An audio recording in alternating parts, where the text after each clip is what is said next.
ਵਿੱਚ ਸਵਾਗਤ ਹੈ। ਪ੍ਰੋਗਰਾਮ ਖਬਰ ਤੇ ਨਜ਼ਰ ਲੈ ਕੇ ਹਾਜ਼ਰ ਹੋ ਚੁੱਕੇ ਹਾਂ। ਪ੍ਰੋਗਰਾਮ ਖਬਰ ਤੇ ਨਜ਼ਰ ਦੇ ਵਿੱਚ ਆਪਣੇ ਨਾਲ ਹਰ ਵਾਰ ਦੀ ਤਰ੍ਹਾਂ ਜੁੜ ਚੁੱਕੇ ਨੇ ਇਸ ਟਾਈਮ ਮਿੰਟੂ ਗੁਰੂਸਰੀਆ ਜੀ ਮਲੋਟ ਸਟੂਡੀਓਜ਼ ਤੋਂ। ਮਿੰਟੂ ਜੀ ਨਿੱਘੀ ਜੀ ਆਇਆਂ ਨੂੰ, ਪਿਆਰ ਭਰੀ ਸਤਿ ਸ੍ਰੀ ਅਕਾਲ ਜੀ। ਸ਼ੁਕਰੀਆ ਜੀ, ਸਾਰਿਆਂ ਨੂੰ ਸਤਿ ਸ਼੍ਰੀ ਅਕਾਲ। ਸਾਡੇ ਅੱਜ ਦੇ ਪ੍ਰੋਗਰਾਮ ਖਬਰ ਤੇ ਨਜ਼ਰ ਦੇ ਸਹਿਯੋਗੀ ਸਪਾਂਸਰਸ ਦਾ ਧੰਨਵਾਦ ਕਰਨਾ ਚਾਹੁੰਦੇ ਹਾਂ। ਖਾਲਸਾ ਇੰਸ਼ੋਰੈਂਸ ਏਜੰਸੀ ਵਾਲੇ, ਜਿਨ੍ਹਾਂ ਦੇ ਕੋਲੋਂ ਤੁਸੀਂ ਕਿਸੇ ਵੀ ਤਰੀਕੇ ਦੀ ਇੰਸ਼ੋਰੈਂਸ ਕਰਵਾ ਸਕਦੇ ਹੋ। ਇੰਸ਼ੋਰੈਂਸ ਬਾਰੇ ਪਤਾ ਕਰਨ ਲਈ ਕਾਲ ਕਰੋ ਇਹਨਾਂ ਨੂੰ, ਨੰਬਰ 408-272-2500 ਦੇ ਉੱਤੇ। ਉਸ ਦੇ ਨਾਲ ਕ੍ਰਿਸ਼ਨ ਧਨੋਤਾ ਜੀ ਯੂਬਾ ਸਿਟੀ ਤੋਂ, ਬਚੇਤਰ ਸਿੰਘ ਚਾਹਲ ਫਰੈਜ਼ਨੋ ਤੋਂ, ਮਹਿੰਦਰ ਸਿੰਘ ਮਨਜੀਤ ਕੌਰ ਤੱਖਰ ਮੋਡੈਸਟੋ ਤੋਂ, ਜਸਪਾਲ ਸਿੰਘ ਸੈਕਰਾਮੈਂਟੋ ਤੋਂ, ਪ੍ਰਿਤਪਾਲ ਸਿੰਘ ਟਰਲਕ ਤੋਂ, ਜੱਸੀ ਗੱਲ ਪਲੰਬਿੰਗ ਵਾਲੇ ਬੇਕਰਸਫੀਲਡ ਤੋਂ, ਸਟੋਨ ਸਰਕਲ ਪਾਰਕ ਵਾਲੇ ਸਾਰੇ ਹੀ ਬਜ਼ੁਰਗ, ਸਾਰੇ ਹੀ ਸੀਨੀਅਰਸ ਬੇਕਰਸਫੀਲਡ ਤੋਂ, ਜਗਤਾਰ ਸਿੰਘ ਆਨੰਦਪੁਰੀ ਯੂਨੀਅਨ ਸਿਟੀ ਤੋਂ, ਅਤੇ ਵਿਸ਼ੇਸ਼ ਤੌਰ ਦੇ ਉੱਤੇ GN ਟਾਇਰ ਐਂਡ ਲੂਬ ਵਾਲੇ, ਜਿਨ੍ਹਾਂ ਦੇ ਕੋਲੋਂ ਤੁਸੀਂ ਟਰੱਕ ਵਾਸ਼ ਕਰਵਾ ਸਕਦੇ ਹੋ। ਆਇਲ ਚੇਂਜ, ਏਅਰ ਬ੍ਰੇਕਾਂ ਦਾ ਕੰਮ ਕਰਦੇ ਨੇ। ਨਵੇਂ ਪੁਰਾਣੇ ਟਾਇਰ ਬਹੁਤ ਹੀ ਵਾਜਿਬ ਕੀਮਤਾਂ 'ਤੇ ਤੁਸੀਂ ਇਹਨਾਂ ਤੋਂ ਖਰੀਦ ਸਕਦੇ ਹੋ। ਹੋਰ ਕਿਸੇ ਵੀ ਤਰੀਕੇ ਦੀ ਜਾਣਕਾਰੀ ਲਈ ਇਹਨਾਂ ਨੂੰ ਕਾਲ ਕਰੋ। ਨਿਮਾ ਸਹੋਤਾ ਹੋਣਾ ਨੂੰ, ਨੰਬਰ 209-277-1013, 209-277-1013। 2 ਲੋਕੇਸ਼ਨਸ ਹਨ ਇਹਨਾਂ ਦੀਆਂ, ਸੈਂਟਾਨੈਲਾ ਵਿੱਚ ਅਤੇ ਮਡੇਰਾ ਦੇ ਵਿੱਚ। ਅਤੇ ਇਹਨਾਂ ਸਾਰਿਆਂ ਦਾ ਅਸੀਂ ਬਹੁਤ ਬਹੁਤ ਧੰਨਵਾਦ ਕਰਦੇ ਹਾਂ। ਜੇਕਰ ਤੁਸੀਂ ਜਾਂ ਕੋਈ ਹੋਰ ਕਾਰੋਬਾਰ ਇਸ ਪ੍ਰੋਗਰਾਮ ਨੂੰ ਸਪਾਂਸਰ ਕਰਨਾ ਚਾਹੁੰਦੇ ਹੋ, ਸੰਪਰਕ ਕਰੋ 408-722-7698, 4087227698 ਦੇ ਉੱਤੇ। ਮਿੰਟੂ ਜੀ, ਗੱਲਬਾਤ ਦਾ ਸਿਲਸਿਲਾ ਸ਼ੁਰੂ ਕਰਦੇ ਹਾਂ। ਕਹਿੰਦੇ ਦਿੱਲੀ ਦੇ ਵਿੱਚ ਇੱਕ ਵਾਰੀ ਫੇਰ ਪ੍ਰਸ਼ਾਸਕੀ ਸੰਕਟ, ਬਿਊਰੋਕਰੇਸੀ ਤੇ ਸਰਕਾਰ ਆਮੋ ਸਾਹਮਣੇ ਆਏ। ਐਸੀ ਕੋਈ ਮਸਿਆ ਨਾ ਚੜੀ ਜਦੋਂ ਭਾਗੋ ਨਾ ਹੋਵੇ ਲੜੀ। ਐਸਾ ਕੋਈ ਮਹੀਨਾ ਟੱਪਿਆ ਹੀ ਨਹੀਂ ਗਾ ਜਦੋਂ ਇਹਨਾਂ ਦਾ ਪ੍ਰਸ਼ਾਸਕੀ ਸੰਕਟ ਜਿਹੜਾ ਉਹ ਇਹਨਾਂ ਦੇ ਸਿਰ ਤੇ ਆਣ ਖਲੋਇਆ ਨਾ ਹੋਵੇ। ਐਤਕੀ ਥੋੜਾ ਜਿਹਾ ਗੰਭੀਰ ਹੋ ਗਿਆ ਮਸਲਾ ਗੰਭੀਰ ਇਸ ਕਰਕੇ ਹੋ ਗਿਆ ਕਿਉਂਕਿ ਸਾਰੀ ਜਿਹੜੀ IAS ਅਫਸਰ ਲੌਬੀ ਆ ਉਹ ਇਸ ਸਮੇਂ ਨਾ ਤੇ ਹੜਤਾਲ ਤੇ ਕਹਿ ਸਕਦੇ ਉਹਨਾਂ ਨੂੰ, ਤੇ ਨਾ ਇਹ ਕਹਿ ਸਕਦੇ ਕਿ ਪ੍ਰਦਰਸ਼ਨ ਕਰਦੇ ਪਏ ਆ, ਬਲਕਿ ਇੱਕ ਵੱਖਰੀ ਕਿਸਮ ਦਾ ਉਹ ਰੌ ਦੇ ਵਿੱਚ ਆ ਗਏ ਆ। ਹੁਣ ਉਹ ਇਸ ਤਰ੍ਹਾਂ ਦਾ ਰੌ ਆ ਜਿਹੜਾ ਉਹ ਕਰਦੇ ਪਏ ਆ। ਉਸ ਰੌ ਨੂੰ ਦੇਖੀਏ ਤਾਂ ਉਹਦੇ ਵਿੱਚ ਉਹਨਾਂ ਨੇ ਅੱਜ ਸ਼ਾਮੀ ਕੈਂਡਲ ਮਾਰਚ ਵੀ ਕੀਤਾ, ਫਿਰ ਉਹ ਜਾ ਕੇ ਸ਼ਿਕਾਇਤ ਵੀ ਦਰਜ ਕਰਵਾਏ ਆ। ਵਿੱਚੋਂ ਵਿੱਚ ਇਹ ਵੀ ਖਬਰ ਚੱਲਦੀ ਪਈ ਆ ਕਿ ਆਉਣ ਵਾਲੇ ਸਮੇਂ 'ਚ ਉਹ ਇਹਨਾਂ ਦੇ ਇੱਕਾ ਦੁੱਕਾ ਵਿਧਾਇਕਾਂ ਤੇ ਪੁਲਿਸ ਕੰਪਲੇਂਟ ਵੀ ਦਰਜ ਕਰਾ ਸਕਦੇ ਆ। IAS ਅਫਸਰ ਸਾਰੇ ਇਕੱਠੇ ਹੋਏ ਪਏ ਆ। ਇਸ ਸਮੇਂ ਦਿੱਲੀ ਦਾ ਕੰਮਕਾਰ ਜਿਹੜਾ ਉਹ ਸਾਰਾ ਖੜਿਆ ਪਿਆ। ਇਹ ਸਾਰੀ ਨੌਬਤ ਕਿਉਂ ਆਈ ਆ? ਦੱਸਦੇ ਇਹ ਆ ਕਿ ਕੱਲ ਸ਼ਾਮੀ ਇਹਨਾਂ ਦੇ ਉੱਥੇ ਮੁੱਖ ਮੰਤਰੀ ਦੇ ਨਿਵਾਸ ਤੇ ਕੋਈ ਮੀਟਿੰਗ ਸੀ, ਤੇ ਇਹਨਾਂ ਦਾ ਜਿਹੜਾ ਆਪਣਾ ਮੁੱਖ ਸਕੱਤਰ ਆ ਅੰਸ਼ੂ ਪ੍ਰਕਾਸ਼, ਉਹ ਵੀ ਉਸ ਮੀਟਿੰਗ ਦੇ ਵਿੱਚ ਸ਼ਾਮਲ ਸੀਗਾ। ਉਹ ਕਹਿੰਦਾ ਕਿ ਇਹਨਾਂ ਦੇ 2 ਵਿਧਾਇਕਾਂ ਨੇ, ਖਾਸ ਤੌਰ ਤੇ ਅਮਾਨਤੁੱਲਾ ਖਾਨ ਦਾ ਨਾਂ ਲੈਂਦਾ। ਇਹ ਉਹੀ ਅਮਾਨਤੁੱਲਾ ਖਾਨ ਆ ਜਿਹਨੂੰ ਇਹਨਾਂ ਨੇ ਇੱਕ ਵਾਰੀ ਪਾਰਟੀ ਚੋਂ ਕੱਢ ਦਿੱਤਾ ਸੀ, ਜਿਹੜਾ ਇਹਨਾਂ ਦੇ ਇੱਕ ਕਵੀ ਨਾਲ ਖੇਬੜਿਆ ਸੀਗਾ। ਤੁਹਾਨੂੰ ਪਤਾ ਹੀ ਹੈ ਕਿ ਉਹ ਕਵੀ ਕਿਹੜਾ ਸੀਗਾ। ਉਹਦੇ ਨਾਲ ਕਾਫੀ ਇਹਦਾ ਜ਼ਿਆਦਾ ਵਿਗਾੜ ਪੈ ਗਿਆ ਸੀ। ਮੁੜ ਕੇ ਇਹਨੂੰ ਕੁਛ ਦਿਨਾਂ ਲਈ ਪਾਸੇ ਕਰ ਦਿੱਤਾ ਗਿਆ। ਮੁੜ ਕੇ ਫੇਰ ਉਹ ਕਵੀ ਹੈ ਜਿਹੜਾ ਉਹ ਖੁੱਡੇ ਲੈਣ ਆਉਣਾ ਸੀਗਾ, ਇਹਨੂੰ ਲੈ ਆਂਦਾ ਗਿਆ ਪਾਰਟੀ 'ਚ। ਤਾਂ ਅਮਾਨਤੁੱਲਾ ਖਾਨ ਤੇ ਹੀ ਇਸ ਵਾਰੀ ਫੇਰ ਇੱਕ ਵਾਰੀ ਦੋਸ਼ ਲੱਗਿਆ ਕਿ ਇਸ ਬੰਦੇ ਨੇ ਮੇਰੇ ਨਾਲ ਕੁੱਟਮਾਰ ਕੀਤੀ ਹੈ, ਗਾਲੀ ਗਲੋਚ ਵੀ ਕੀਤਾ। ਇੱਕ ਹੋਰ ਵਿਧਾਇਕ ਉਹਦਾ ਨਾਮ ਲਈ ਜਾਂਦੇ ਆ। ਜਦੋਂ ਇਹ ਸਵੇਰੇ ਖਬਰ ਫੈਲੀ, IAS ਜਿੰਨੇ ਵੀ ਸੀਗੇ ਉਹ ਇਕੱਠੇ ਹੋ ਕੇ ਤੇ ਕੰਮ ਛੱਡ ਕੇ ਬਹਿ ਗਏ। ਪਹਿਲਾਂ ਸਟ੍ਰਾਈਕ ਕਿਹਾ ਗਿਆ ਕਿ ਸਟ੍ਰਾਈਕ ਤੇ ਚਲੇ ਗਿਆ ਸਾਰਾ IAS ਅਫਸਰ ਲਾਣਾ। ਫਿਰ ਬਾਅਦ ਦੇ ਵਿੱਚ ਇਹ ਖਬਰ ਆਉਣ ਲੱਗ ਪਈ ਕਿ ਨਹੀਂ ਜੀ ਉਹ ਵਿਰੋਧ ਕਰਦੇ ਪਏ ਆ। ਰਾਜਘਾਟ ਤੱਕ ਵੈਸੇ ਉਹ ਗਏ ਵੀ ਆ, ਉੱਦਾਂ ਕੈਂਡਲ ਮਾਰਚ ਵੀ ਹੋਇਆ ਦੇਰ ਸ਼ਾਮੀ ਜੀ। ਅਨਿਲ ਬੈਜਲ ਜਿਹੜੇ ਲੈਫਟੀਨੈਂਟ ਗਵਰਨਰ, ਉਹਦੇ ਕੋਲ ਜਾ ਕੇ ਸ਼ਿਕਾਇਤ ਵੀ ਦਰਜ ਕਰਾਇਆ। ਮਤਲਬ ਕਿ ਆਮੋ ਸਾਹਮਣੇ ਦੋਵੇਂ ਧੜੇ ਆਏ ਪਏ ਆ। ਇੱਕ ਪਾਸੇ ਸਰਕਾਰ ਦਾ ਧੜਾ, ਸਰਕਾਰ ਵਾਲੇ ਕੀ ਕਹਿੰਦੇ ਆ? ਉਹ ਕਹਿੰਦੇ ਜੀ ਇਹ ਭਾਰਤੀ ਜਨਤਾ ਪਾਰਟੀ ਦੀ ਬੋਲੀ ਜਾਂਦੇ ਆ, ਇਹ ਸਾਨੂੰ ਖਰਾਬ ਕਰਦੇ ਆ।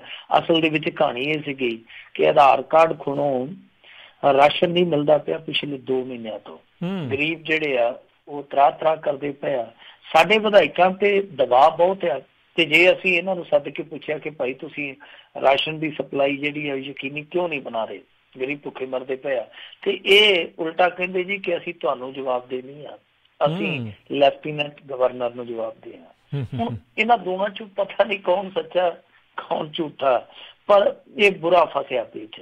ਹੁਣ ਦੂਜੇ ਪਾਸੇ ਆਸ਼ੀਸ਼ ਖਤਾਨ ਹੈ ਜਿਹੜਾ, ਉਹਨੇ ਕੱਛ ਚੋਂ ਮੂੰਗਲੀ ਕੱਢ ਮਾਰੀ। ਉਹ ਕਹਿੰਦਾ ਜੀ ਕਿ ਮੈਂ ਜਦੋਂ ਸੈਕਟਰੀਏਟ ਦੇ ਵਿੱਚ ਵੜਿਆ ਤੇ IAS ਅਫਸਰ ਦਾ ਜਿਹੜਾ ਸਾਰਾ ਪਿੱਛੇ ਹਮਾਇਤੀ ਧੜਾ ਖੜਾ ਸੀਗਾ, ਇਹਨਾਂ ਹਮਾਇਤੀਆਂ ਦੇ ਵਿੱਚੋਂ 2-4 ਸਾਡੇ ਵੀ ਗੱਲ ਪੈ ਗਏ, ਕਹਿੰਦਾ ਲਫੜ ਸਾਡੇ ਵੀ ਮਾਰ ਗਏ ਆ ਕਿ ਮੇਰੀ ਵੀ ਸ਼ਿਕਾਇਤ ਦਰਜ ਕਰੋ। ਯਾਨੀ ਦੋਹਾਂ ਧੜਿਆਂ ਦੀ ਇਸ ਵੇਲੇ ਜਿਹੜੀ ਜ਼ੋਰ ਅਜ਼ਮਾਈ ਹੁੰਦੀ ਪਈ ਆ ਉਹ ਇਸੇ ਗੱਲ ਨੂੰ ਲੈ ਕੇ ਹੁੰਦੀ ਪਈ ਆ ਕਿ ਮੈਂ ਉਹਦੇ ਤੇ ਸ਼ਿਕਾਇਤ ਦਰਜ ਕਰਵਾ ਦੇਵਾਂ, ਮੈਂ ਉਹਦੇ ਤੇ ਸ਼ਿਕਾਇਤ ਦਰਜ ਕਰਵਾ ਦੇਵਾਂ। ਜੀ ਜੀ। ਕੁੱਲ ਮਿਲਾ ਕੇ ਉਹ ਪੰਜਾਬੀ ਚਾਹੁੰਦੇ ਹੁੰਦੇ ਨੇ ਕਿ ਜੋਗੀਆਂ ਦਾ ਜਿਹੜਾ ਆਪੋ ਵਿੱਚ ਦੀ ਖਲਾਰਾ ਪਿਆ ਤੇ ਖੱਪਰਾਂ ਦਾ ਘਾਣ ਹੋਇਆ, ਜੋਗੀ ਲੜੇ ਤੇ ਖੱਪਰਾਂ ਦਾ ਘਾਣ ਹੋਇਆ।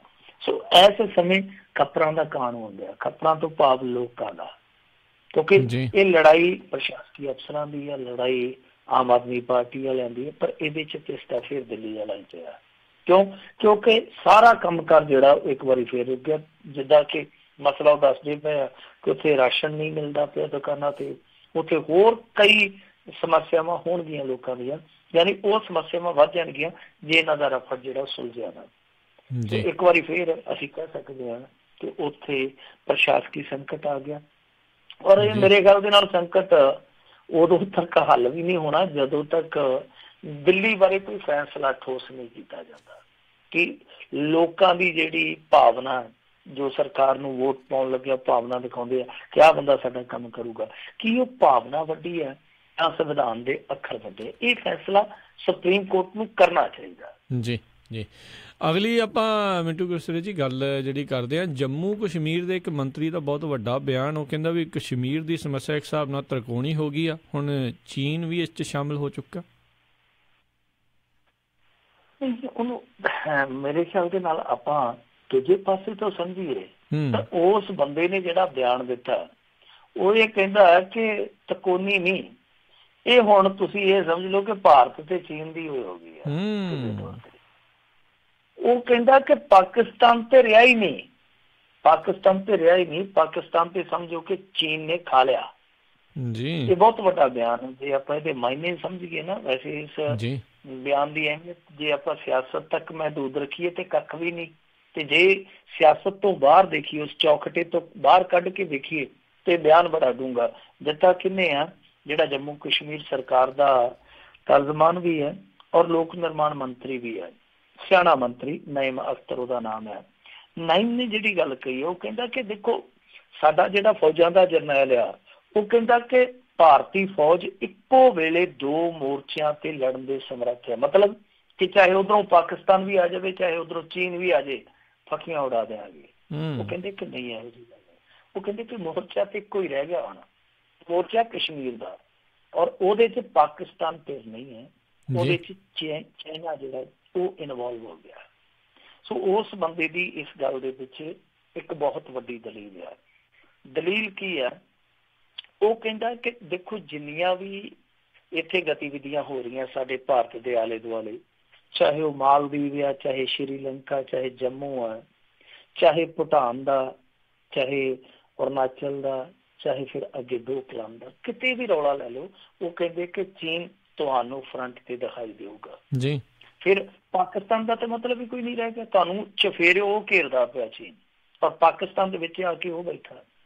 ਵੈਸੇ ਇਹ ਗੱਲ ਸੁੱਟਣ ਵਾਲੀ ਨਹੀਂ, ਜੇ ਤੁਸੀਂ ਅੱਜ ਹੀ ਪਾਕਿਸਤਾਨੀ ਖਬਰਾਂ ਨੂੰ ਖੋਲੋਗੇ ਤੁਹਾਨੂੰ ਬਹੁਤ ਵੱਡੀ ਖਬਰ ਉੱਥੋਂ ਵੇਖਣ ਨੂੰ ਮਿਲੂਗੀ। ਵੱਡੀ ਖਬਰ ਕੀ ਹੈ ਕਿ ਜਿਹੜੀ ਚਾਈਨਾ ਦੀ ਭਾਸ਼ਾ, ਜਿਹੜੀ ਉਹਨਾਂ ਦੀ ਮਦਰ ਟੰਗ ਹੈ, ਉਹਨਾਂ ਨੇ ਅਧਿਕਾਰਤ ਭਾਸ਼ਾ ਵਜੋਂ ਪ੍ਰਵਾਨ ਕਰ ਲਿਆ, ਤਸਲੀਮ ਕਰ ਲਿਆ ਪਾਕਿਸਤਾਨ ਵਾਲਿਆਂ ਨੇ। ਹਾਲਾਂਕਿ ਪੰਜਾਬੀ ਨੂੰ ਮੇਰੇ ਖਿਆਲ ਦੇ ਨਾਲ ਉਹਨਾਂ ਨੇ ਅਧਿਕਾਰਤ ਦਰਜਾ ਨਹੀਂ ਦਿੱਤਾ ਹੋਇਆ ਉੱਥੇ, ਜਦ ਕਿ ਚਾਈਨਾ ਭਾਸ਼ਾ ਨੂੰ ਅਧਿਕਾਰਤ ਦਰਜਾ ਮਿਲ ਗਿਆ ਉੱਥੇ ਪਾਕਿਸਤਾਨ 'ਚ। ਇਸ ਤੋਂ ਇਲਾਵਾ ਪਿੱਛੇ ਜੇ ਤੁਸੀਂ ਖਬਰ ਵੇਖੀ ਹੋਣੀ ਹੈ ਕਿ ਚਾਈਨਾ ਦੀ ਕਰੰਸੀ ਨੂੰ ਉਹਨਾਂ ਨੇ ਮਾਨਤਾ ਦੇ ਦਿੱਤੀ ਹੈ।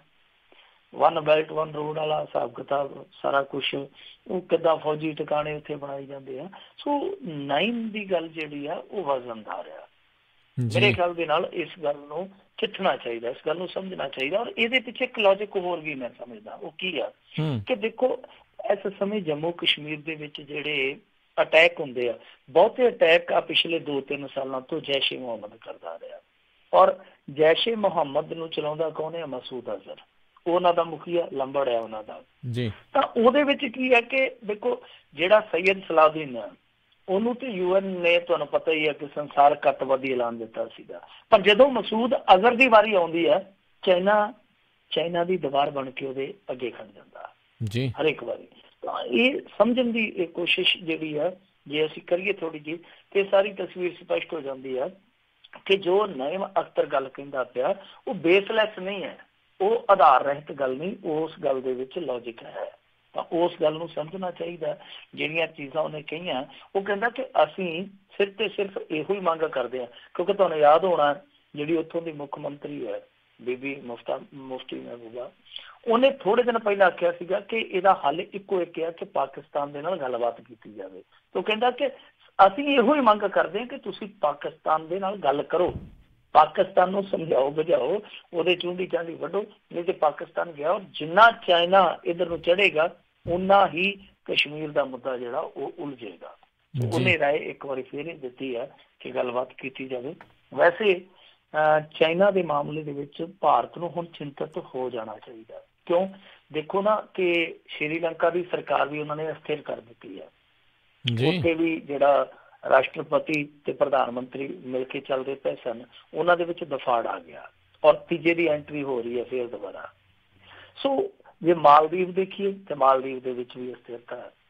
ਨੇਪਾਲ ਭੂਟਾਨ ਨੂੰ ਤੁਹਾਨੂੰ ਪਤਾ ਛੋਟੇ ਖਿਡਾਰੀ। ਵੈਸੇ ਨੇਪਾਲ ਦੀ ਸਰਕਾਰ ਵੀ ਜਿਹੜੀ ਉਹ ਚਾਈਨਾ ਪੱਖੀ ਆ ਚੁੱਕੀ ਹੈ। ਜਿਹੜਾ ਇੰਡੀਆ ਪੱਖੀ ਇਹਨਾਂ ਦਾ ਸਿਆਸੀ ਲਾਣਾ ਸੀਗਾ ਉਹ ਹਾਸ਼ੀਏ ਤੇ ਚਲਾ ਗਿਆ।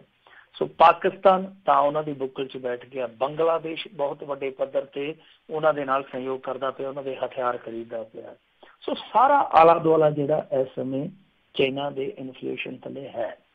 ਤੋ ਇਹ ਦੂਜੀ ਚੀਜ਼ ਜਿਹੜੀ ਹੈ ਕਿ ਇੰਡੀਅਨ ਓਸ਼ਨ ਨੂੰ ਲੈ ਕੇ ਜਿਹੜਾ ਅੱਜ ਦਾਬੇ ਵਾਲਾ ਖੇਡ ਚੱਲਦਾ ਪਿਆ, ਸੋ ਉਹਦੇ ਵਿੱਚ ਵੀ ਚਾਈਨਾ ਜਿਹੜਾ ਇਨਫਲੇਸ਼ਨ ਕਰਦਾ ਪਿਆ, ਉਹ ਦਖਲਅੰਦਾਜ਼ੀ ਕਰਦਾ ਪਿਆ। ਇਨਫਲੂਐਂਸ ਜਿੰਨੇ ਵੱਡੇ ਪੱਧਰ ਤੇ ਕਰਦਾ ਹੈ, ਭਾਰਤ ਉਹਦਾ ਮੋੜਵਾਂ ਜਵਾਬ ਨਹੀਂ ਦੇ ਪਾ ਰਿਹਾ। ਉਹਦੀ ਇੱਕ ਉਦਾਹਰਨ ਕੀ ਹੈ ਕਿ ਰੋਹਿੰਗਿਆ ਮੁਸਲਮਾਨਾਂ ਦਾ ਜਦੋਂ ਰੌਲਾ ਪਿਆ ਤਾਂ ਉਸ ਦੌਰ ਦੇ ਵਿੱਚ ਜੋ ਭੂਮਿਕਾ ਭਾਰਤ ਅਦਾ ਕਰ ਸਕਦਾ ਸੀ ਨਹੀਂ ਕੀਤੀ ਗਈ। ਸੋ ਮੇਰੇ ਕਹਿਣ ਦਾ ਮਤਲਬ ਇਹ ਆ ਕਿ ਜਿਹੜੀ ਨਈਮ ਅਖਤਰ ਦੀ ਟਿੱਪਣੀ ਹੈ, ਟਿੱਪਣੀ ਨਹੀਂ, ਇਹ ਇੱਕ ਬਹੁਤ ਮਾਇਨੇ ਰੱਖਣ ਵਾਲਾ ਬਿਆਨ ਹੈ। ਬਹੁਤ ਡੂੰਘੀਆਂ ਇਹਦੇ ਵਿੱਚ ਪਰਤਾਂ ਛੁਪੀਆਂ ਹੋਈਆਂ। ਇਹਨਾਂ ਨੂੰ ਪਰਤਾਂ ਨੂੰ ਖੋਲ ਕੇ ਸਵੈ ਪੜਚੋਲ ਕਰਨ ਦੀ ਜ਼ਰੂਰਤ ਹੈ ਕਿ ਚਾਈਨਾ ਨੂੰ ਆਖਰ ਕਿਸ ਤਰ੍ਹਾਂ ਡੱਕਿਆ ਜਾਵੇ। ਇਹ ਸਭ ਤੋਂ ਵੱਡੀ ਗੱਲ ਹੈ।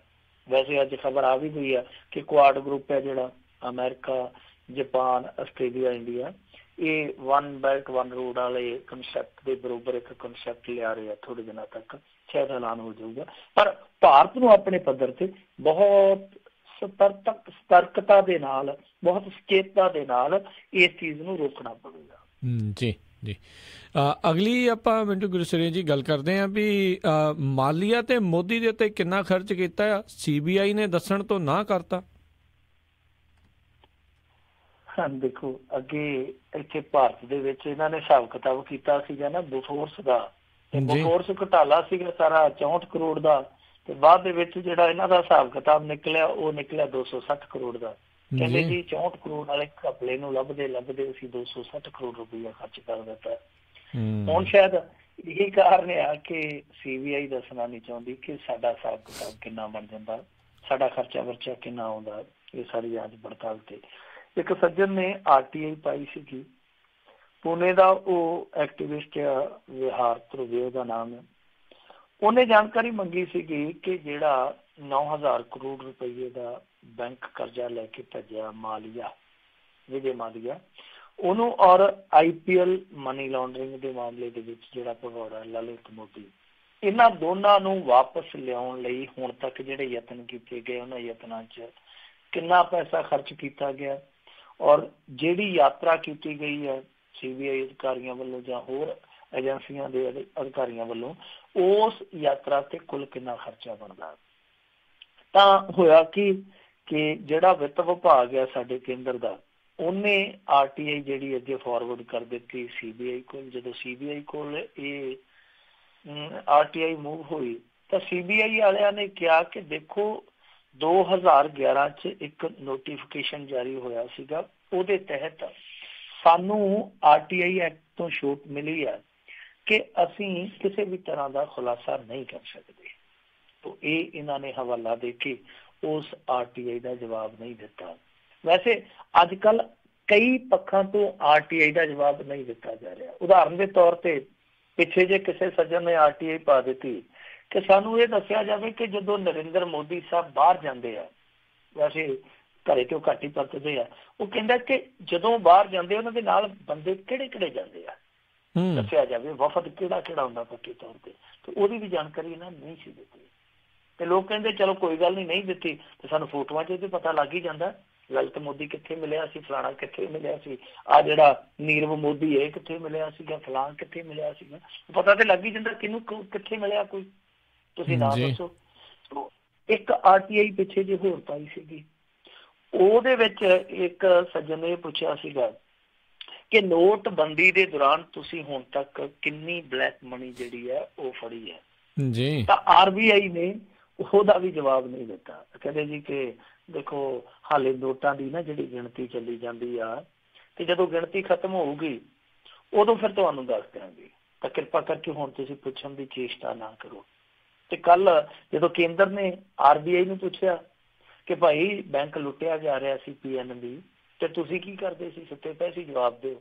ਲੋਕੀ ਕਹਿੰਦੇ ਉਹ ਵਿਚਾਰੇ ਨੋਟਬੰਦੀ ਵਾਲੇ ਨੋਟ ਗਿਣਦੇ ਪਏ ਸਨ, ਤੁਹਾਨੂੰ ਜਵਾਬ ਕੀ ਦੇਣਾ।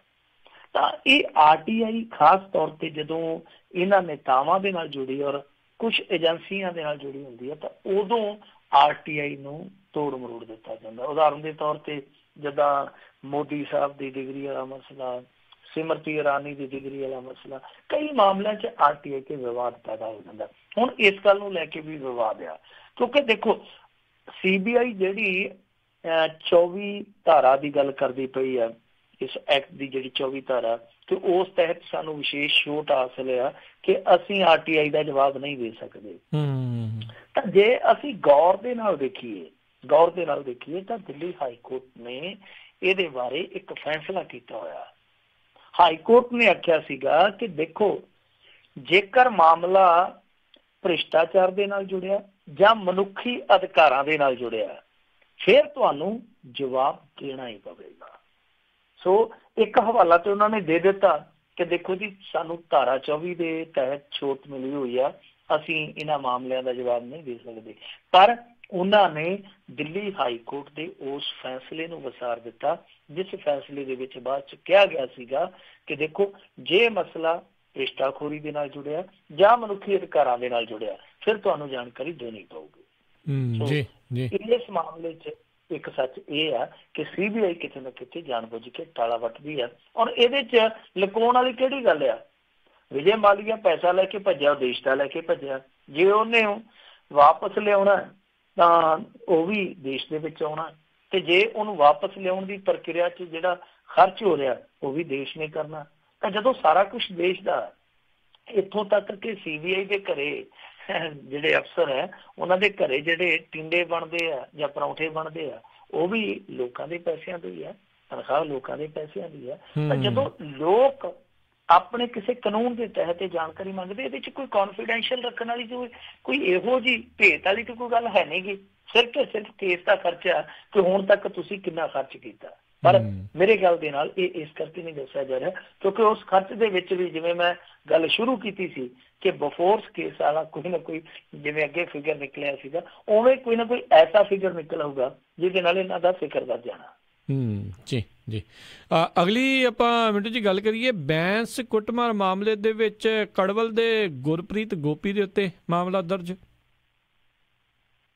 ਦੇਖੋ ਲੁਧਿਆਣਾ ਨਾ ਇਸ ਸਮੇਂ ਉਹ ਜਿਵੇਂ ਤੁਹਾਡੇ ਇੱਥੇ ਅਮਰੀਕਾ 'ਚ ਕੁਸ਼ਤੀ ਹੁੰਦੀ ਹੈ ਨਾ WWF ਜੀ, ਉਹਦੇ 'ਚ ਇੱਕ ਇਵੈਂਟ ਜਿਹਾ ਕਰਦੇ ਹੁੰਦੇ ਆ ਰਾਇਲ ਰੰਬਲ, ਉਹਦਾ ਨਾਮ ਹੁੰਦਾ। ਉਹਦੇ 'ਚ ਨਾ ਉਹ ਸਾਰੇ ਹੀ ਵੜ ਜਾਂਦੇ ਆ ਇੱਕੋ ਵਾਰੀ, ਜਿਹੜਾ ਛੋਟਾ ਜਿਹਾ ਹੁੰਦਾ ਨਾ ਢਾਰਾ ਜਿਹਾ ਬਣਿਆ ਹੁੰਦਾ ਰੱਸੇ ਜਿਹੇ ਬੰਨ ਕੇ, ਤੇ ਉਹ ਫਿਰ ਪਤਾ ਨਹੀਂ ਲੱਗਦਾ ਕਿਹੜਾ ਕਿਹਨੂੰ ਢੁੱਡ ਮਾਰੀ ਜਾਂਦਾ, ਕਿਹੜਾ ਕਿਹਨੂੰ ਠੁੱਡ ਮਾਰੀ ਜਾਂਦਾ, ਬਸ ਚੁੱਕ ਚੁੱਕ ਸੁੱਟੀ ਜਾਂਦੇ ਜਿਹੜਾ ਵੀ ਅੱਗੇ ਆਉਂਦਾ। ਤਾਂ ਇੱਥੇ ਇਸ ਸਮੇਂ ਉਹ ਖਾੜਾ ਹੀ ਬਣਿਆ ਪਿਆ ਲੁਧਿਆਣੇ ਦੇ ਵਿੱਚ। ਪਰਸੋਂ ਦੇਖੋ ਇਹ ਝਗੜੇ ਆ ਕਾਂਗਰਸੀ ਤੇ ਲੋਕ ਇਨਸਾਫ ਪਾਰਟੀ ਵਾਲੇ, ਕੱਲ ਆਮ ਆਦਮੀ ਪਾਰਟੀ ਤੇ ਕਾਂਗਰਸੀ ਫਸ ਪਏ ਆ। ਉਹਦੇ ਵਿੱਚ ਪਹਿਲਾਂ ਤੇ ਇਹਨਾਂ ਨੇ ਉਹਨਾਂ ਦਾ ਘੱਟਾ ਝਾੜ ਦਿੱਤਾ ਆਮ ਆਦਮੀ ਪਾਰਟੀ ਵਾਲਿਆਂ ਨੇ, ਜਦੋਂ ਉਹ ਇਕੱਠੇ ਹੋ ਗਏ ਮੁੜ ਕੇ ਦੁਕਾਨਾਂ 'ਚ ਲੋਕ ਲੱਗ ਕੇ ਬਚ ਕੇ ਇੱਥੋਂ ਨਿਕਲੇ ਆ। ਸੋ ਆਮ ਆਦਮੀ ਪਾਰਟੀ ਵਾਲੇ ਵੀ ਝਗੜ ਪਏ। ਅੱਜ ਫੇਰ ਸਾਰਾ ਦਿਨ ਉੱਥੇ ਮਾਹੌਲ ਗਰਮ ਰਿਹਾ। ਮਾਹੌਲ ਇਸ ਕਰਕੇ ਗਰਮ ਰਿਹਾ ਕਿਉਂਕਿ ਸੁਖਪਾਲ ਖਹਿਰਾ ਉੱਥੇ ਆ ਗਿਆ। ਇਹਨਾਂ ਨੇ ਜਿਵੇਂ ਪ੍ਰੋਗਰਾਮ ਐਲਾਨਿਆ ਸੀਗਾ ਕਿ ਅਸੀਂ ਕਮਿਸ਼ਨਰ ਦੇ ਦਫ਼ਤਰ ਨੂੰ ਉੱਥੇ ਘੇਰਾਂਗੇ, ਤਾਂ ਜਦੋਂ ਇਹਨਾਂ ਨੇ ਮਿੱਥੇ ਪ੍ਰੋਗਰਾਮ ਦੇ ਮੁਤਾਬਕ ਆਪਣਾ ਐਕਸ਼ਨ ਸ਼ੁਰੂ ਕੀਤਾ, ਉਸ ਤੋਂ ਪਹਿਲਾਂ ਹੀ ਪੁਲਿਸ ਨੇ ਇਹਨਾਂ ਦੀ ਮੰਗ ਨੂੰ ਪ੍ਰਵਾਨ ਕਰ ਲਿਆ। ਆਖਿਆ ਕਿ ਅਸੀਂ ਮਾਮਲਾ ਦਰਜ ਕਰ ਲੈਂਦੇ ਹਾਂ। ਇਹਨਾਂ ਨੇ ਕਾਂਗਰਸੀ ਆਗੂ ਕਰਮਜੀਤ ਸਿੰਘ ਕੜਵਲ ਹੈ ਜਿਹੜਾ, ਕਮਲਜੀਤ ਸਿੰਘ ਉਹਦਾ ਨਾਮ ਹੈ, ਕਮਲਜੀਤ ਸਿੰਘ ਕੜਵਲ, ਤੇ ਜਿਹੜਾ ਇੱਕ ਕਾਉਂਸਲਰ ਉਮੀਦਵਾਰ ਹੈ ਉਹਦੇ ਬੇਟੇ ਗੁਰਪ੍ਰੀਤ ਗੋਪੀ, ਇਹਨਾਂ ਦੋਨਾਂ ਤੇ ਮਾਮਲਾ ਦਰਜ ਕਰ ਲਿਆ। 23, 24, 27, 148, 49 ਏਦਾਂ ਕਰਕੇ ਧਾਰਾ ਲਾ ਦਿੱਤੀਆਂ। ਮਤਲਬ ਇਹ ਹੈ ਕਿ ਮੰਗ ਜਿਹੜੀ ਹੈ ਉਹ ਮੰਗੀ ਗਈ, ਮੰਗ ਜਿਹੜੀ ਹੈ ਮੰਨੀ ਗਈ। ਹੁਣ ਦੂਜੇ ਪਾਸੇ ਦੇਖੋ, ਜਿਹੜੇ ਤੇ ਪਰਚਾ ਦਰਜ ਹੋਇਆ ਕੜਵਲ ਤੇ, ਉਹ ਪਰਚੇ ਤੋਂ ਬਾਅਦ ਵੀ ਪ੍ਰੈਸ ਕਾਨਫਰੰਸ ਕਰਦਾ, ਮਤਲਬ ਕਿ ਉਹਨੂੰ ਕੋਈ ਡਰ ਹੈ ਨਹੀਂ, ਕੋਈ ਫੜਨ ਵਾਲਾ ਨਹੀਂ, ਕੋਈ ਪੁੱਛਣ ਵਾਲਾ ਨਹੀਂ ਹੈ। ਉਹ ਪ੍ਰੈਸ ਕਾਨਫਰੰਸ ਕਰਕੇ ਕਹਿੰਦਾ ਅੱਗੇ ਇੱਥੇ ਇੱਕ ਮਾਨ ਨਹੀਂ ਸੀ, ਹੁਣ ਇਹਦੇ ਨਾਲ ਦੂਜਾ ਰਲਿਆ ਫਿਰਦਾ, ਇਹਨਾਂ ਤੇ ਯਕੀਨ ਕੋਈ ਨਹੀਂ ਕਰਦਾ। ਦੂਜਾ ਕੌਣ ਹੈ? ਸੁਖਪਾਲ ਸਿੰਘ ਖਹਿਰਾ।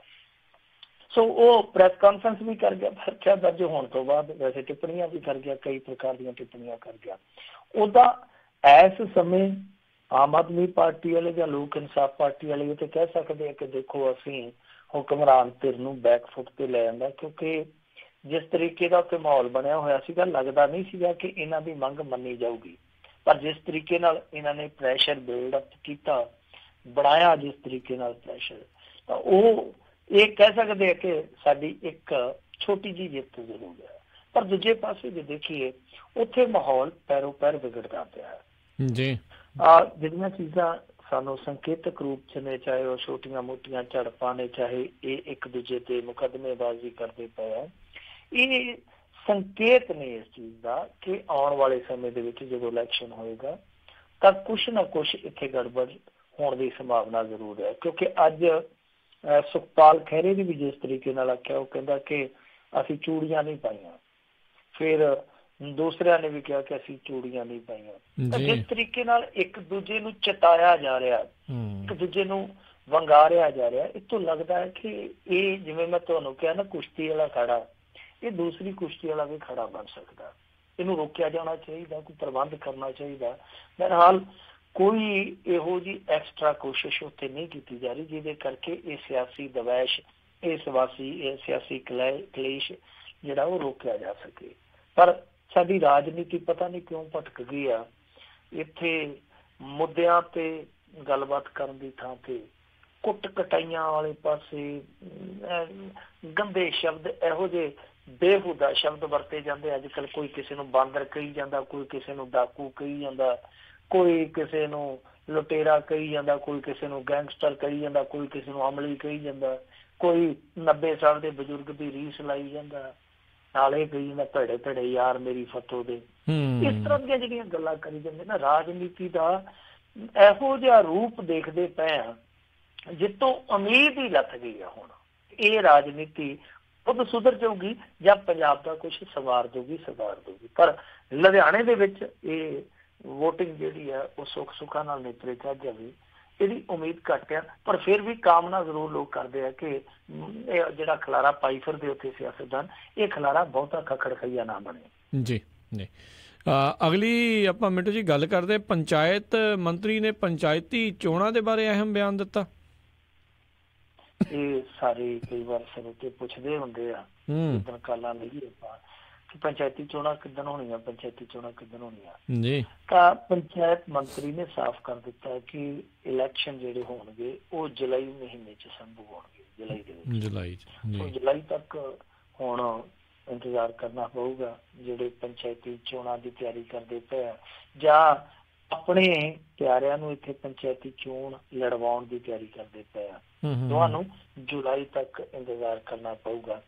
ਔਰ ਦੂਜੀ ਚੀਜ਼ ਜਿਹੜੀ ਤ੍ਰਿਪਤ ਰਜਿੰਦਰ ਸਿੰਘ ਬਾਜਵਾ ਨੇ ਸਾਫ਼ ਕੀਤੀ ਆ, ਉਹ ਯੋਗਤਾ ਵਾਲੀ ਆ। ਵੈਸੇ ਆਪਾਂ ਉਦੋਂ ਵੀ ਗੱਲ ਕੀਤੀ ਸੀਗੀ ਕਿ ਬਹੁਤ ਘੱਟ ਉਮੀਦ ਆ ਕਿ ਇਹ ਯੋਗਤਾ ਰੱਖਣਗੇ ਪੰਚ ਦੀ ਜਾਂ ਸਰਪੰਚ ਦੀ, ਪੰਚਾਇਤ ਮੈਂਬਰ ਦੀ ਜਾਂ ਸਰਪੰਚ ਦੀ। ਉਹਨਾਂ ਨੇ ਸਾਫ਼ ਕਰ ਦਿੱਤਾ। ਉਹ ਕਹਿੰਦੇ ਕਿ ਦੇਖੋ, ਜਦੋਂ ਕਿਸੇ ਸੰਸਦ ਲਈ ਜਾਂ MLA ਲਈ ਇਹ ਇਸ ਤਰ੍ਹਾਂ ਦੀ ਯੋਗਤਾ ਨਿਰਧਾਰਤ ਨਹੀਂ ਹੈਗੀ, ਤਾਂ ਫਿਰ ਸਰਪੰਚਾਂ ਪੰਚਾਂ ਦੀ ਯੋਗਤਾ ਕਿੱਦਾਂ ਨਿਰਧਾਰਿਤ ਕੀਤੀ ਜਾ ਸਕਦੀ। ਮਤਲਬ ਕਿ ਇੱਕ ਚੀਜ਼ ਉਹਨਾਂ ਨੇ ਨਾਲ ਇਹ ਵੀ ਸਾਫ਼ ਕਰ ਦਿੱਤੀ ਕਿ ਜੋ ਯੋਗਤਾ ਬਾਰੇ ਸਵਾਲ ਉੱਠਦੇ ਪਏ ਸੀਗੇ ਕਿ ਸ਼ਾਇਦ ਜਿੱਦਾਂ ਹਰਿਆਣੇ ਨੇ ਯੋਗਤਾ ਨਿਰਧਾਰਿਤ ਕੀਤੀ ਹੈ ਉਮੀਦਵਾਰਾਂ ਦੀ, ਓਦਾਂ ਸਾਡੇ ਪੰਜਾਬ ਦੇ ਵਿੱਚ ਵੀ ਕੋਈ ਯੋਗਤਾ ਨਿਰਧਾਰਿਤ ਕਰ ਦਿੱਤੀ ਜਾਵੇ। ਪਰ ਉਹਨਾਂ ਨੇ ਬਿਲਕੁਲ ਇਸ ਸੰਭਾਵਨਾ ਨੂੰ ਰੱਦ ਕਰ ਦਿੱਤਾ ਔਰ ਨਾਲ ਇਹ ਕਿਹਾ ਕਿ ਜੁਲਾਈ ਮਹੀਨੇ 'ਚ ਇਲੈਕਸ਼ਨ ਹੋ ਜਾਣਗੇ। ਸੋ ਪਹਿਲਾਂ ਮਈ ਜੂਨ ਦੀ ਸੰਭਾਵਨਾ ਸੀਗੀ, ਅਕਸਰ ਰਵਾਇਤੀ ਤੌਰ ਤੇ ਇਲੈਕਸ਼ਨ ਹੁੰਦੇ ਆ ਮਈ ਜੂਨ 'ਚ, ਤਾਂ ਹੁਣ ਇਹਨਾਂ ਨੇ ਥੋੜ੍ਹੀ ਜਿਹੀ ਤਰੀਕ ਅੱਗੇ ਵਧਾ ਕੇ ਜੁਲਾਈ ਕਰ ਦਿੱਤੀ ਔਰ ਉਹਦਾ ਹਵਾਲਾ ਇਹ ਦਿੱਤਾ ਕਿ ਪਿੰਡਾਂ ਦੇ ਵਿੱਚ ਵਾਰਡਬੰਦੀ ਦਾ ਕੰਮ ਚੱਲਦਾ ਪਿਆ, ਵਾਰਡਬੰਦੀ ਦਾ ਕੰਮ ਮੁਕੰਮਲ ਹੋਣ ਤੇ ਥੋੜ੍ਹੀ ਦੇਰ ਲੱਗੂਗੀ, ਇਸ ਕਰਕੇ ਜਿਹੜਾ ਇਲੈਕਸ਼ਨ ਆ ਉਹ ਜੁਲਾਈ ਦੇ ਵਿੱਚ ਹੀ ਸੰਭਵ ਹੋਊਗਾ। ਜੀ ਜੀ ਜੀ। ਅਗਲੀ ਆਪਾਂ ਮਿੰਟੋ ਜੀ ਗੱਲ ਕਰਦੇ ਵੀ ਬਾਜਵਾ ਦੀ ਚਿੱਠੀ ਨੇ ਕਾਂਗਰਸ 'ਚ ਇੱਕ ਵਾਰੀ ਫੇਰ ਭੜਥੂ ਪਾਇਆ। ਇੱਕ ਤੇ ਲਵ ਲੈਟਰ ਹੁੰਦਾ ਕਿ ਲੈਟਰ ਬੰਬ ਹੁੰਦਾ, ਇਹਨੇ ਲੈਟਰ ਬੰਬ ਹੀ ਸੁੱਟਿਆ ਹੁਣ ਕਾਂਗਰਸੀਆਂ ਤੇ।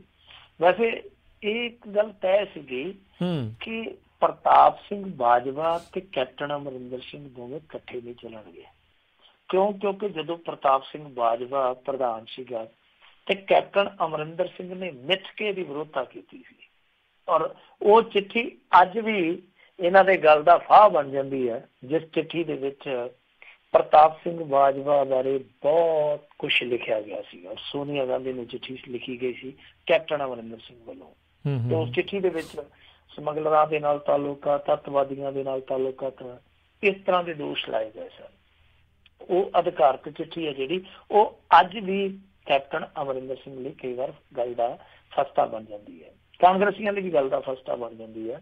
ਕਿਉਂਕਿ ਜਦੋਂ ਕਹਿੰਦੇ ਆ ਕਿ ਅਕਾਲੀ ਭਾਜਪਾ ਵਾਲਿਆਂ ਨੇ ਕਰ ਦਿੱਤਾ ਉਹ ਕਰ ਦਿੱਤਾ, ਤੇ ਉਹ ਫਿਰ ਲੋਕੀ ਕੋਟ ਕਰਦੇ ਉਸ ਚਿੱਠੀ ਨੂੰ, ਉਹ ਚਿੱਠੀ ਕਾਹਤੋਂ ਲਿਖੀ ਸੀ ਤੁਹਾਡੇ ਬੰਦਿਆਂ ਨੇ, ਉਹ ਝੂਠਾ ਕਿ ਉਹ ਝੂਠਾ। ਤਾਂ ਉਦੋਂ ਜਿਹੜਾ ਕਾਂਗਰਸੀ ਸਮਰਥਕ ਹੈ ਉਹ ਵਿਚਾਰਾ ਆਪਣੇ ਆਪ ਨੂੰ ਫਸਿਆ ਮਹਿਸੂਸ ਕਰਦਾ ਕਿ ਹੁਣ ਦੋਵਾਂ 'ਚ ਝੂਠਾ ਕਿਹਨੂੰ ਕਹੀਏ, ਦੋਵੇਂ ਬੜੇ ਚੋਟੀ ਦੇ ਨੇਤਾ।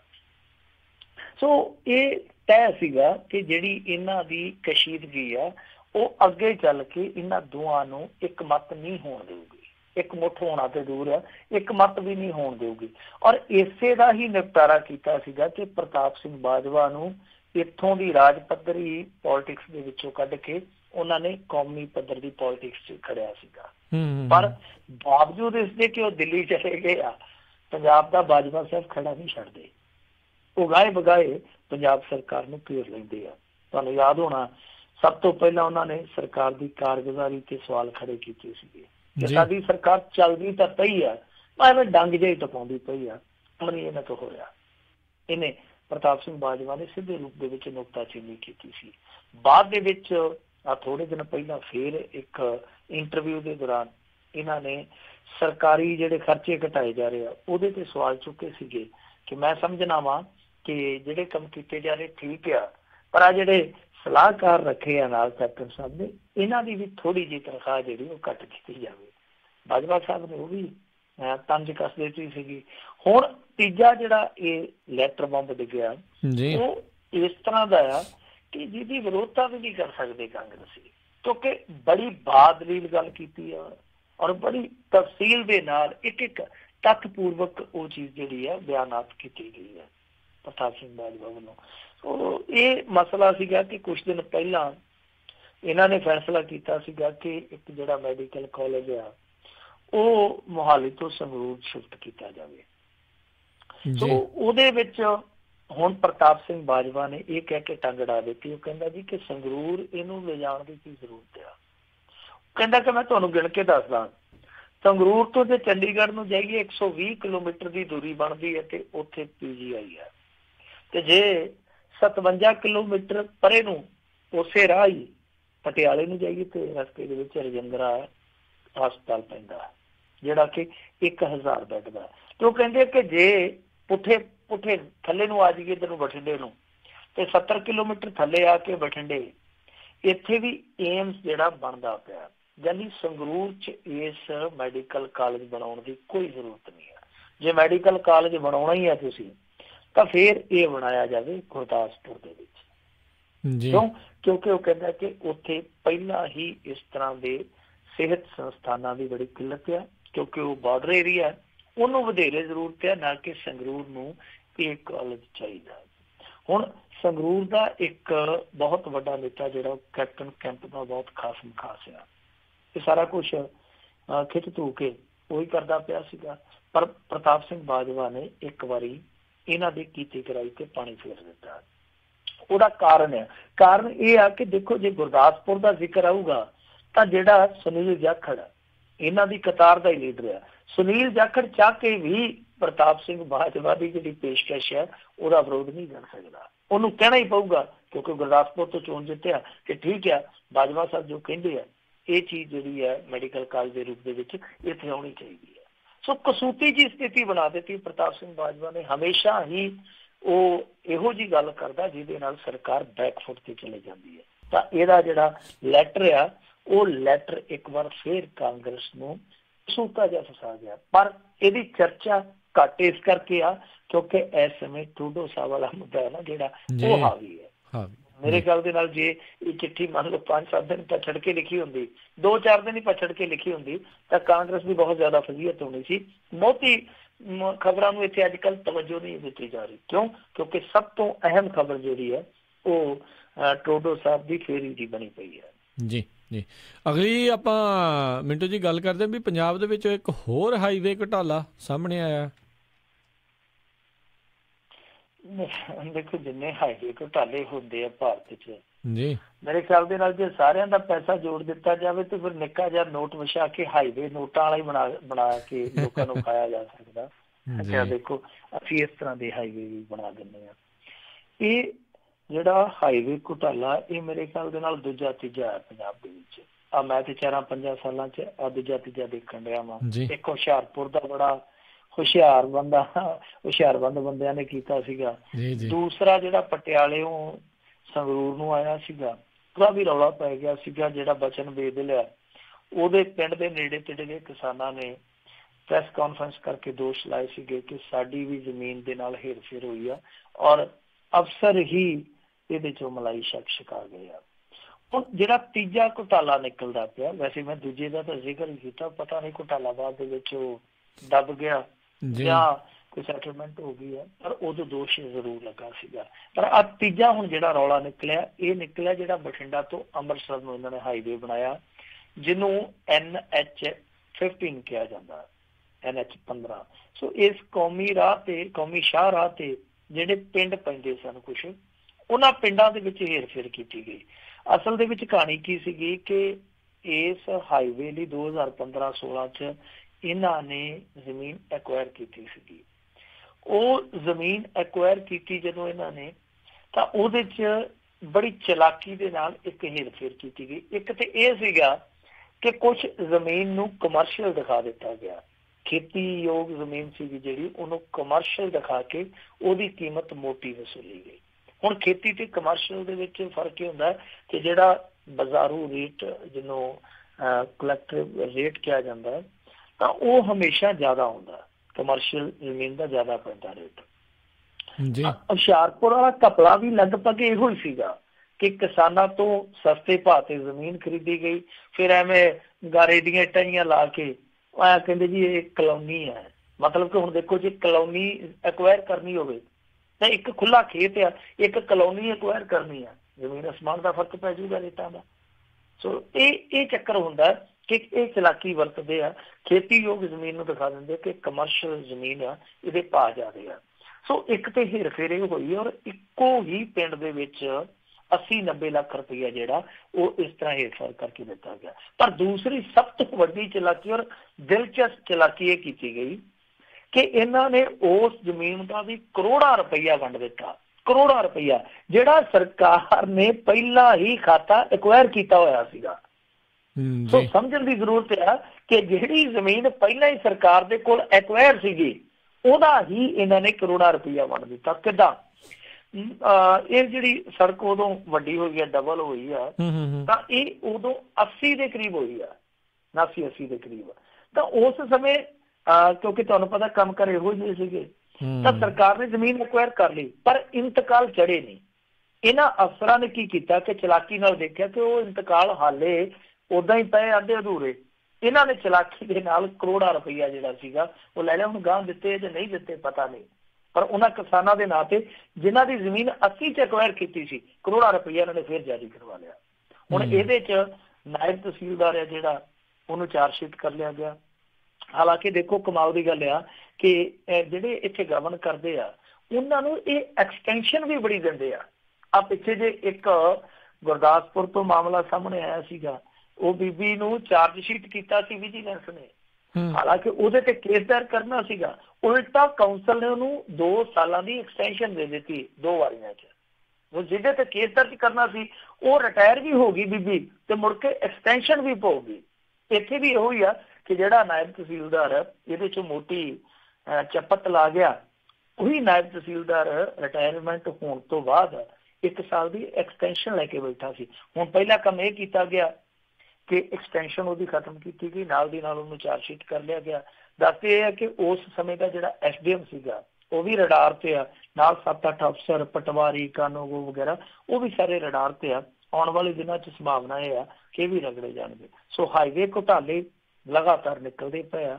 ਇਹ ਉਹ ਘੁਟਾਲੇ ਆ ਜਿਨ੍ਹਾਂ ਦਾ ਰੋੜੀ ਬਜਰੀ ਜਿਹੜਾ ਪੁੱਟ ਕੇ ਤੇ ਘਪਲਾ ਬਾਹਰ ਆ ਗਿਆ।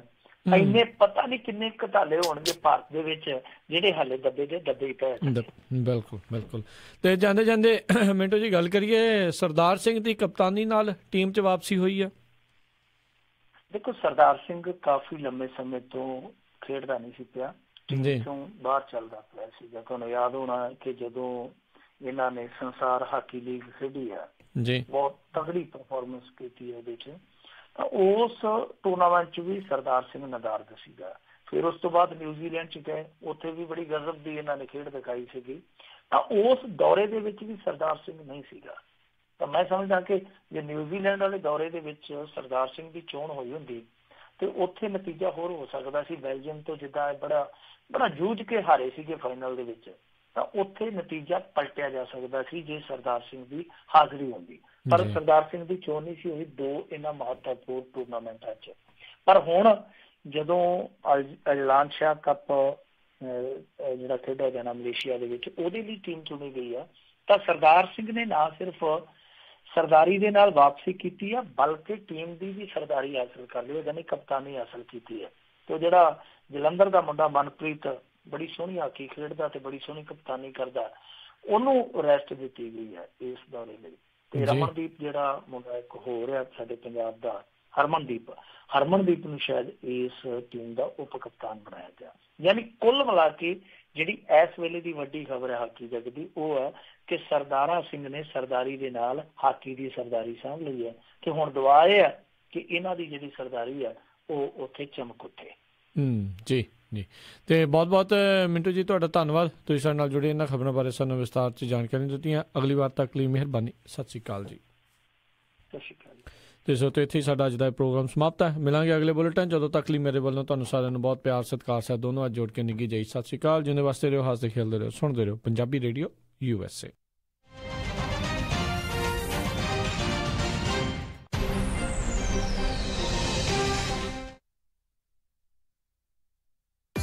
ਤੁਸੀਂ ਸੁਣ ਰਹੇ ਹੋ KOBO Yuba City 1450 AM, KIID Sacramento 1470 AM, KWRU Fresno 1300 AM, KLHC Bakersfield 1350 AM। ਵੈਸੇ ਬੰਦੇ ਦੀ ਲਾਈਫ ਵੀ ਨਾ ਇੱਕ ਟੈਨਸ਼ਨ ਹੈ। ਘਰ ਦੀ ਟੈਨਸ਼ਨ, ਕਾਰੋਬਾਰ ਦੀ ਟੈਨਸ਼ਨ, ਗੱਡੀ ਕਾਰ ਦੀ ਟੈਨਸ਼ਨ, ਬਾਲ ਪਰਿਵਾਰ ਦੀ ਟੈਨਸ਼ਨ। ਕਾਸ਼ ਕੋਈ ਐਸੀ ਥਾਂ ਹੋਵੇ ਜਿੱਥੇ ਜਾ ਕੇ ਬੰਦੇ ਦੀਆਂ ਸਾਰੀਆਂ ਟੈਨਸ਼ਨਾਂ ਦੂਰ ਹੋ ਜਾਣ। ਹੈਗੀ ਆ ਨਾ ਖਾਲਸਾ ਇੰਸ਼ੋਰੈਂਸ। ਮਤਲਬ ਖਾਲਸਾ ਇੰਸ਼ੋਰੈਂਸ